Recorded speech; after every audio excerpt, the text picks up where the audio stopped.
Hey guys, Sean here, welcome to the F1 Word and to a roundup of some of the news stories from the world of Formula 1 over the last week.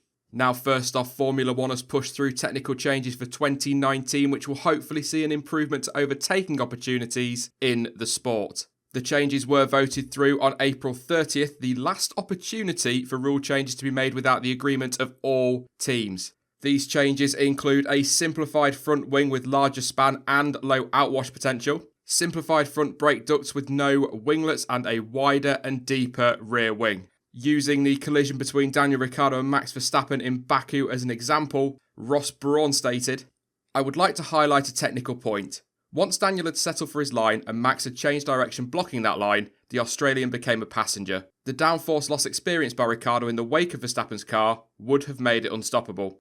Whilst this was a very severe example, it did highlight once more the need of finding a way to develop the rules to make the cars more raceable in these conditions.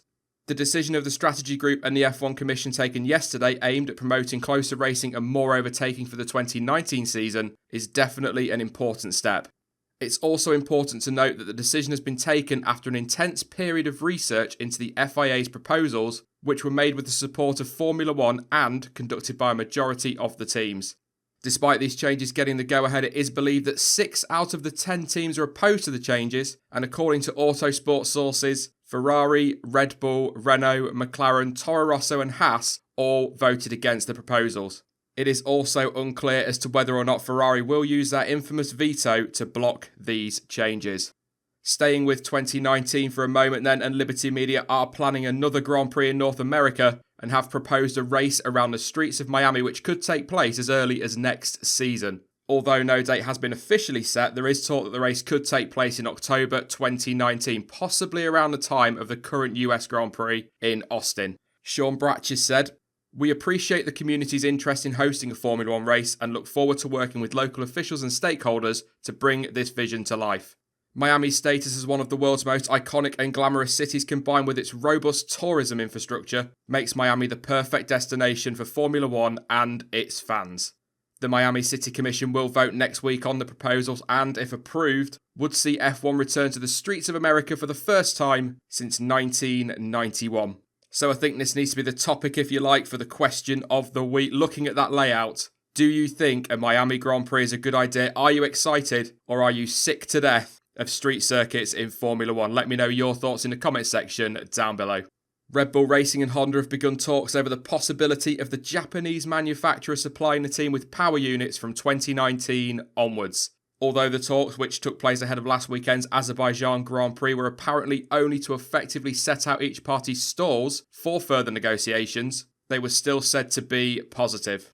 Under Formula 1 rules, teams are required to inform the governing body of which engine manufacturer will supply the team next season by May 15th, so 10 days from now. And that is a deadline which is negotiable provided all manufacturers and the FIA can agree. However, as has previously been widely reported, Renault are expected to stick to the May 15th deadline and want a decision on whether or not Red Bull will seek a continued supply of their power units by that date. So expect some news on Red Bull and Honda very, very soon. I think it's highly likely, but whatever their decision, it could have huge ramifications for the future of Daniel Ricciardo. Sticking with Red Bull and following Max Verstappen and Daniel Ricciardo's crash in Baku, Dr. Helmut Marko has warned that one more incident between the two and the team will pull rank and issue team orders. He simply said, "At the next collision, we will have to do a team order, although we are actually against it." However, Marko did state that by signing Verstappen, they did pretty much know what they were letting themselves in for. He went on to say, "We got Max for his speed and aggression. Then you have to live with the fact that sometimes sparks fly. To be perfectly honest, I'm just hoping that both drivers can keep it clean from now on and that we never have to see Red Bull pull rank. We want these guys racing and we want them racing hard." Ferrari president Sergio Marchionne has said that he is encouraged by the latest discussions regarding F1's future post-2020. The Ferrari boss stated, "The stuff that's on the table now is potentially workable as a system. The economics are not. That's something we need to go back to Liberty with.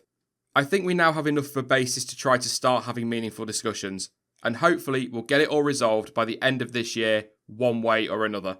Whilst discussing the proposed cost cap put forward by Liberty Media, the apparent change of Marchionne's opinion continued, although he did reiterate the now repetitive Ferrari quit threat. The important thing for us is that we don't touch the nature of the technical development of the powertrains, because that is at the heart of what Ferrari does for a living. We need to continue to work with Liberty, with the commercial rights holders and with the FIA to try and bring about a sensible equilibrium. If we can't, as I said before, we'll just pull out. As has been mentioned constantly over the last few months, Marchionne has threatened to pull Ferrari out of the sport should he not be happy with the new rules decided for F1 in 2021. However, as is usually the case at this point, we seem to have gone past the typical Ferrari posturing stage and onto the let's talk phase. Kevin Magnussen has had to come out this week and explain comments he made prior to the Azerbaijan Grand Prix. A move required after a number of news outlets implied the comments were made after the Dane's collision with Pierre Gasly in Baku. Now, before the race, if you didn't know, Magnussen was quoted as saying, "There's nothing to lose if you're 11th. Go for it. Sometimes you have to be a lot more aggressive when you're fighting out there. I will give everything. I will die in the car. I won't hold back. I would put my life on the line. Absolutely." However, following contact with Gasly at high speed during a safety car restart in Baku, some classic lazy journalism led many to believe that the Dane had made those comments after the incident with the Frenchman.